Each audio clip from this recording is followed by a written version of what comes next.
hours a day where we would get proficient in like fighting. We would learn where we can actually hit each other. We would learn where we can't hit each other. We would get proficient in like the weapons that we are yielding during the show. Once we were all proficient in this fighting language, then we would start pairing off. Once we started pairing off, then we started choreographing fights together. We had a director who would then watch our fights, make them look a little more brutal, make them look a little more mean, as some would say. But it's really cool because all of those things were actually made by the actors that you guys will see performing them. But one of the things that helps make them look really believable is our mouth blood bag. So this mouth blood bag is filled with Caro syrup and red and blue food. Yeah, it's wrapped in cellophane. I'm not going to be modeling this for you because you guys is nasty. But what happens is before the actor goes on stage, they'll put this in their mouth. And when they're on stage, upon impact, whether that is a punch in the face or a throat slice, or maybe they're trying to allude to some internal rupturing, all of which do happen in our show, they will bite down on this bag and expel the contents from their mouth. Some of our actors love to spit the whole bag entirely, maybe alluding to some teeth flying. Some of them love to let it drip down really gross and really gory. But that's really up to them and how they want to execute this mouth blood bag. My personal favorite blood effect is our blood egg. So this is a regular brown chicken egg that has been drained of all of the egg that was once in it. What goes back in as our blood compound is No More Tears baby shampoo, and then red and blue food coloring. We use blue in addition to red so that it looks more believable from your guys' audience seat. We just used red, you would know it was fake. So after our blood compound is back in there, and we use the No More Tears baby shampoo so it's safe for the actor's eyes and face, because this is a blood effect that is used to portray injuries to the head and to the skull. So after all of it is put in and sealed up, it's hidden on stage where you guys can't see it. And then upon impact, whether that's maybe a gunshot wound to the head or something, the actor will find it, turn away from you guys, smash it on your head.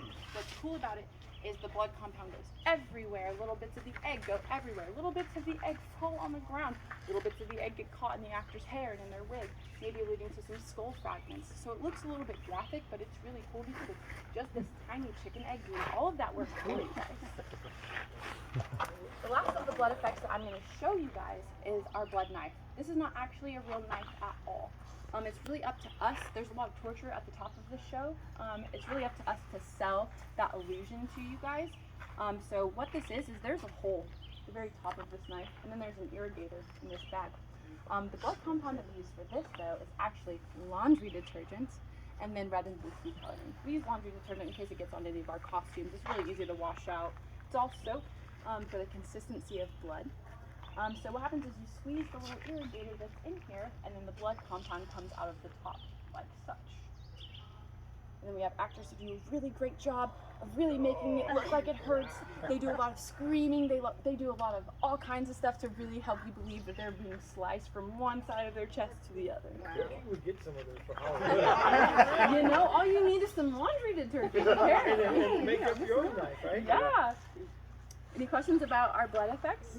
That's pretty neat. And as easy as it was to put on, it's just as easy to take off because it's just soap. It doesn't stain our skin or anything like that. We have a blood and makeup specialist. She's also a part of our cast. She is a frontierswoman woman who makes all of our blood for us and all of that kind of stuff. Any questions? If not, I'm going to take us across a portion of our stage called the back path. It is actually visible from your audience seats because it is a part of the stage that is visible to you guys. So it's located behind the pond. So that's where we're going to go now. So this portion of the stage is really used to help illuminate everything that you guys are seeing happen on the main stage. So you guys will see horses running back here. You guys will see the British encampment back here. You guys will see people with torches running back here. As we walk across, feel free to look at all the lighting instruments around you. Take a look into the pond, see if you can see some of the fish. There are 4 reciprocal charges. So those are 4 big explosions that will come up out of the water. You guys can actually see their little irrigators here. Our pyrotechnician Zach, he's actually testing all of our fire pits on stage for us right now. That's what you guys will see. That little trampoline right there under the greenery, that is what we call the tramp charge. So one of our actors during the battles, he will run from the ramp all the way. He will jump over that greenery and land on that trampoline. What happens when he lands on the trampoline it sets off one of the reciprocal charges under his feet. When it does that, he does a flip into the pond. Yeah, so it is pretty cool. Any questions about any of that? All right. Located above our rain shelter is our production tower. So our production tower is where our stage manager sits. She calls all the shots. She tells the lights when to change. She tells the sounds when to go. If anything were to ever happen, like someone falling off of a horse or somebody getting hurt in combat, or maybe someone drops fire on the ground, what she would do is she would communicate with the 2 ASMs. Those are assistant stage managers that are positioned on either side of the stage, who would take care of whatever problem happened down here on the ground. And Maddie would sit up in the tower. It's about 4 stories high, so that she can see everything that's happening on the main stage, on this path, on the sides of the stage, as well as the lower back path. So the lower back path, you guys can't see it because that's its purpose. So if we ever need to make a cross without you guys seeing us, we use the lower back path because it's concealed by this row of trees. Any other questions? If not, then I'm going to send you guys with Robert, who's going to show you guys some of the weaponry that you guys will see in the new performance.